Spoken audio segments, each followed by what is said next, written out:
태도, 말세를 사는 성도의 자세에 대해서 하나님 말씀을 나누도록 하겠습니다.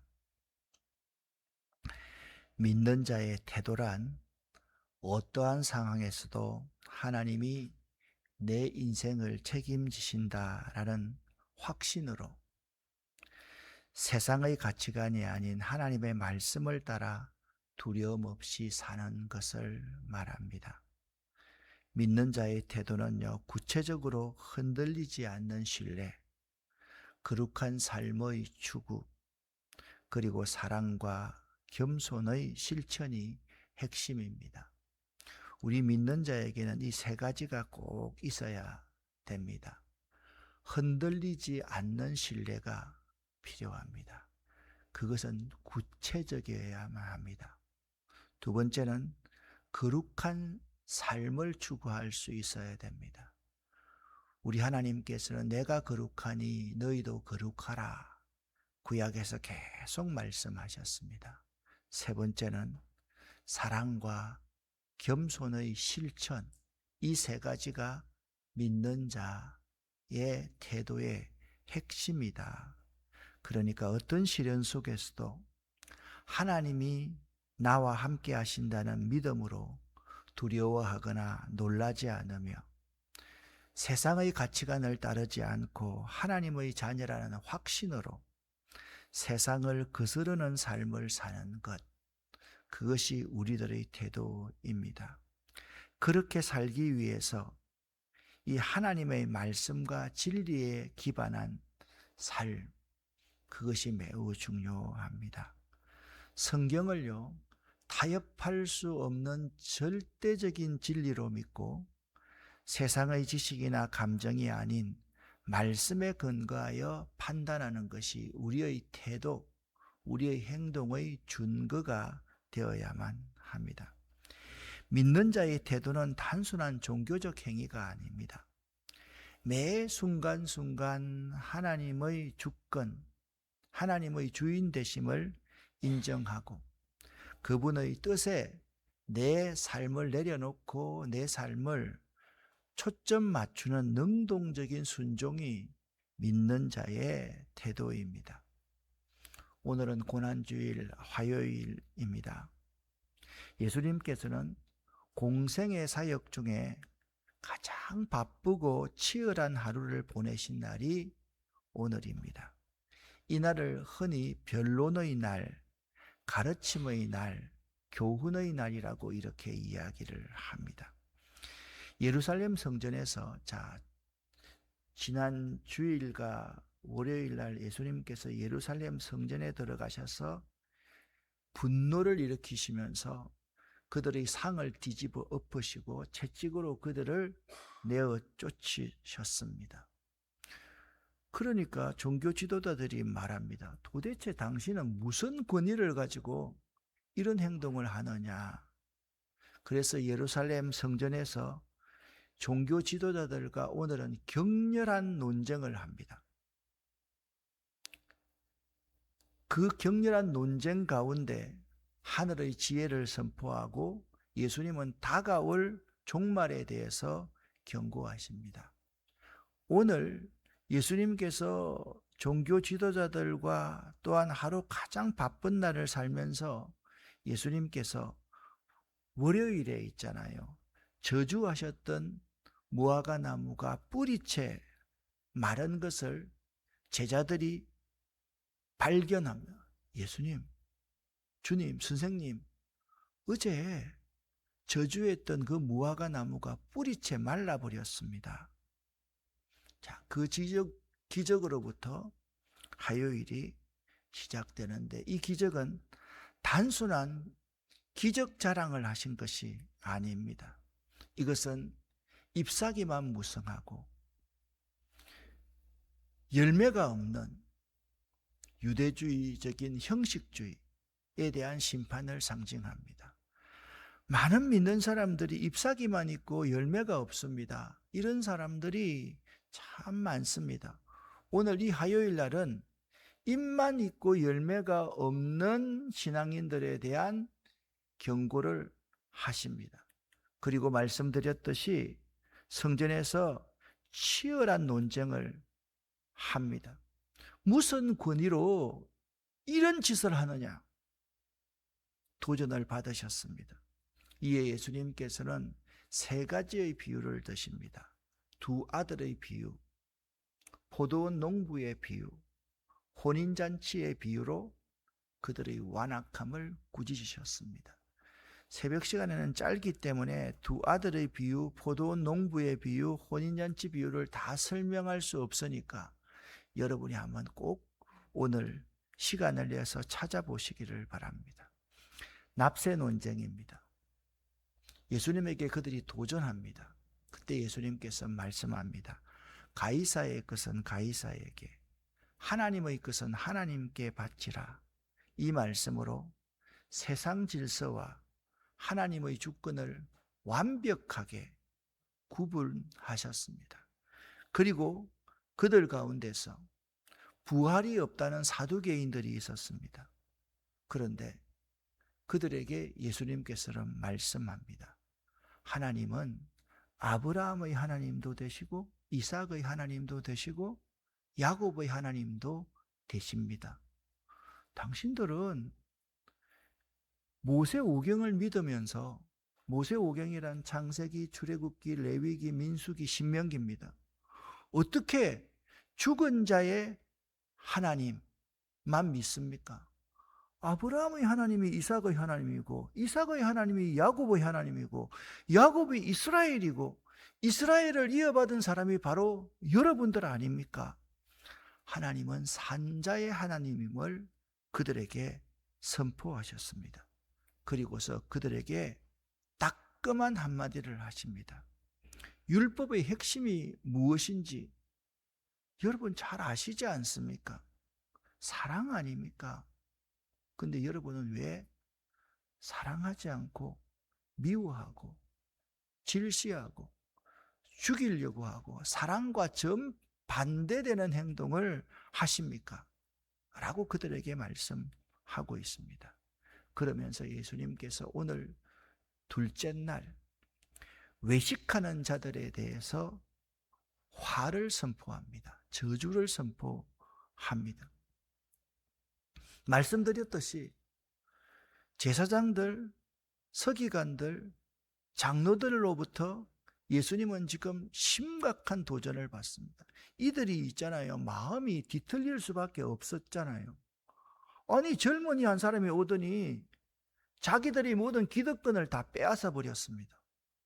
지금 짭짤하지 않습니까? 성전에서 제사장 노릇, 서기관 노릇, 장로 노릇 하면서 엄청난 수입을 지금 벌어들이고 있는데, 아니 이 사람이 와가지고 상을 뒤집어 엎어버리고 그 상행위를 하지 못하게 만들어버리니까 그들은 예수님에게 대들 수밖에 없었던 것입니다. 그래서 그들의 완악함을 꾸짖었다, 그렇게 말씀을 드렸지 않습니까? 납세 논쟁, 다 부활 논쟁, 그리고 가장 큰 계명이 무엇인지를 말씀을 하셨던 거지요. 예수님은요, 겉으로만 경건한 척하며 백성들을 속이는 서기관들과 바리새인들을 향해서 화 있을진저라는 말을 7번씩이나 합니다. 몇 번요? 7이라는 숫자가 의미 있습니다. 그러니까 그들의 화는 반드시 받을 수밖에 없다. 그들에게 임할 수밖에 없다. 라고 외치셨습니다. 예수님의 이 화선언은 미움이 아닌 그들이 돌이키기를 바라는 간절한 경고이자 참된 신앙의 본질을 회복하라는 예수님의 외침이었습니다. 얼마나 간절한 마음으로 그들과 지금 논쟁하면서, 자 보세요. 그들이 기다리고 있는 분은 진정한 메시아인데 그들은 이분이 메시아라는 생각을 전혀 하지 않고 있었던 것입니다. 메시아를 바로 바라보라고 예수님께서 말씀하시고 있습니다. 그리고서 감람산에서 그들에게 설교를 하십니다. 자, 오늘 본문 말씀을 하고 있는데 이걸 대략적으로 설명하고 좀 구체적으로 적용을 한번 해보겠습니다. 성전을 떠나서 감람산에 앉으신 예수님은 제자들에게 마지막 때에 일어날 징조들을 말씀하셨습니다. 자, 지금 예수님이 감람산에 앉아 있고요, 제자들이 둘러 있습니다. 근데 여기는 제자들만 있는 게 아닙니다. 예수님을 감시하기 위해서 그들이 보낸 첩자들도 여기 주변에 많이 있다라고 생각을 하셔야만 합니다. 그들은 아마 오늘날로 말하면 녹음기를 가지고 녹음을 하면서, 요새는 뭐 전화를 하면 바로 녹음이 된다면서요. 녹음을 이렇게 하면서 예수님에게 꼬투리를 물려고 지금 하고 있는 것입니다. 예수님 입에서 나오는 말이 충격적입니다. 여러분들이 지금 그렇게 귀하게 생각하고 있는 이 예루살렘 성전이 파괴될 것입니다. 돌 위에 돌 하나도 남지 않고 다 무너질 것입니다 라고 말씀을 하셨습니다. 아마 그들은 깜짝 놀랐을 것입니다. 그리고 예수님은 준비의 비유를 하십니다. 열처녀의 비유, 달란트의 비유, 양과 염소의 비유를 통해 언제 오실지 모르는 메시아를 맞이하기 위해서 깨어 준비하는 삶을 살아야 할 것을 그들에게 감람산에서 지금 교훈해 주고 있습니다. 지금 감람산에 앉아 계신 예수님이 딱 앉아 계시고 제자들이 앉아 있습니다. 그리고 많은 관심 있는 첩자들이 앉아 있습니다. 메시아는 우리가 생각하지 않는 시점에 온다. 깨어 있어야 된다. 등불에 기름을 준비하고 있어야 된다. 만약 준비하지 않고 깨어있지 않으면 슬피 울며 이를 갈미 있을 것이다. 그렇게 그들에게 설교 말씀을 하셨습니다. 여러분, 제자들이 마음이 얼마나 찔렸을까요? 제사장들과 율법학자들이 보낸 그 사람들의 마음이 얼마나 찔렸을까요? 그들의 보고를 받았던 대제사장들과 서기관들, 율법학자들의 마음이 얼마나 찔렸을까요? 오늘 화요일에 예수님은 아주 당당하셨습니다. 인간의 얕은 지식과 기득권에 도전하시면서 조금도 흔들리지 않고 하늘의 진리를 선포하는 날이 오늘 화요일입니다. 나는 여러분과 제가 오늘 이 말씀을 기초로 해서 오늘 하루 좀 당당하게 살아갔으면 참 좋겠습니다. 우리가 고난주간이라고 그래서 예수님의 행적을 잘 모르면 날마다 까만 넥타이 매듯이 매고 그냥 인상 팍 쓰고 고개 숙이고 우리 옆에 찬송가 이렇게 탁 끼고 뿔테 안경 쓰고 이렇게 머리 숙여 있어야 되는 고난주간이 아니라 적어도 오늘만은 예수님께서 진리를 위해서 본질을 위해서 당당하셨던 그 모습으로 살아갈 수 있었으면 참 좋겠다. 그 말씀을 드리는 겁니다. 오늘 우리들은요, 이 화요일, 당당한 화요일을 보내면서 종교적인 형식, 입만 무성한 무화과 나무보다 하나님이 원하시는 무화과 나무의 열매를 맺고 있는지를 한번 돌아볼 수 있는 날이야만 합니다. 그리고 삶의 우선순위를 정할 수 있어야만 합니다. 세상 속에서 그리스도인으로서의 의무를 다하되 마음의 중심, 나의 프라이어리티 넘버 원이 무엇인가? 그걸 분명히 알고서 삶을 살아야만 합니다. 그 우선순위를 회복할 수 있는 오늘 당당한 날이 될 수 있어야만 됩니다. 오늘부터 우리가 깨어 준비해야만 합니다. 주님은 반드시 오십니다. 여러분, 주님 오신다 이 말씀만 지금 이루어지지 않는 예수님의 예언의 말씀은 하나도 없습니다. 오늘이 마지막인 것처럼 사랑하고 지내십시오. 오늘이 영원할 것처럼 소망하며 살아가는 지혜가 여러분에게 넘치시기를 예수 이름으로 간절히 축원합니다. 그래서 이제 오늘 이 말씀의 본문인 이 태도, 마지막 때를 살아가는 성도의 자세가 어떻게 해야 되는가?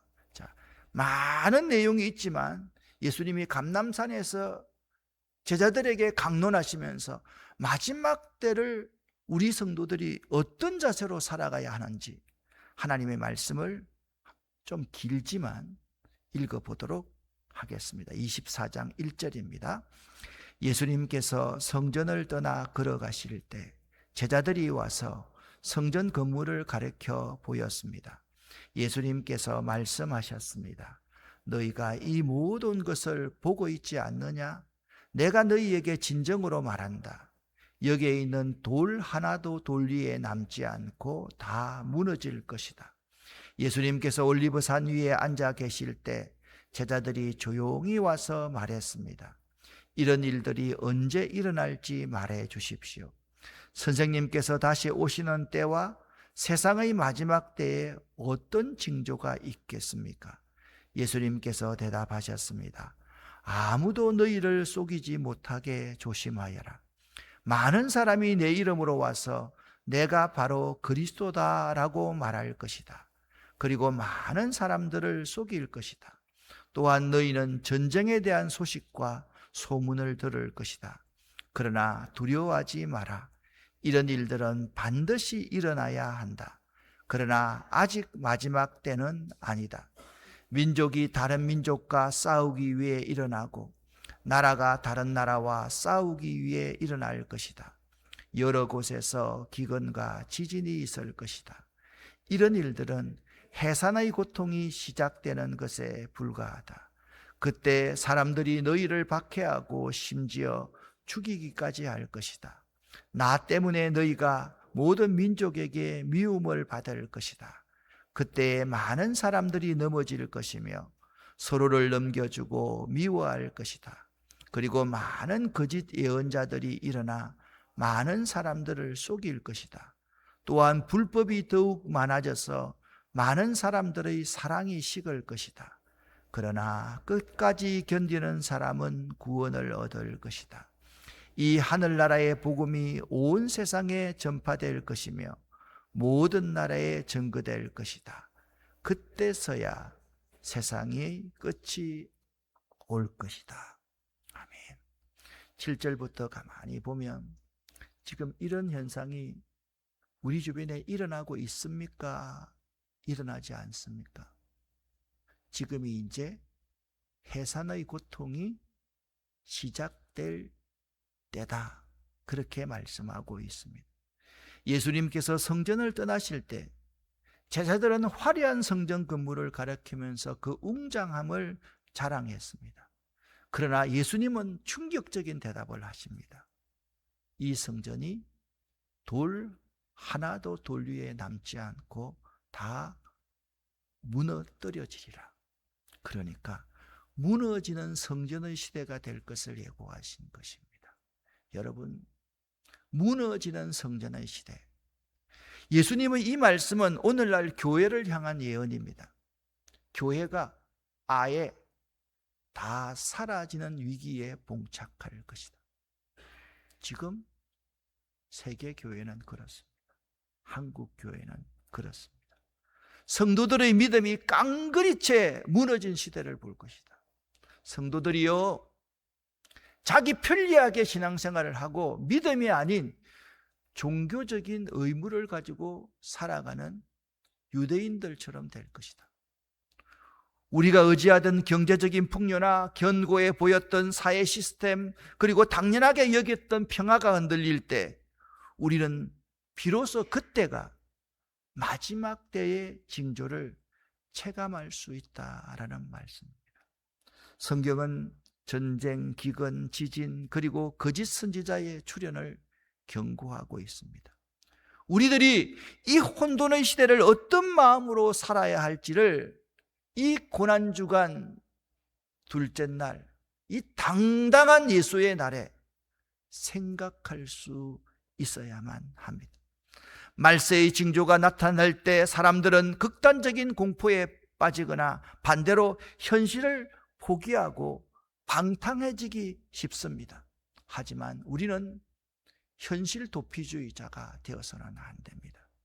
진정한 신앙은 가장 극히 혼란스러울 때에 가장 일상적인 의무, 평범한 의무를 다하는 것이 진정한 신앙입니다. 일상이라는 성소를 지키는 신실한 마음이 우리에게 필요합니다. 흔들리지 않는 고요함을 유지할 수 있는 믿음의 사람들이 많이 필요합니다.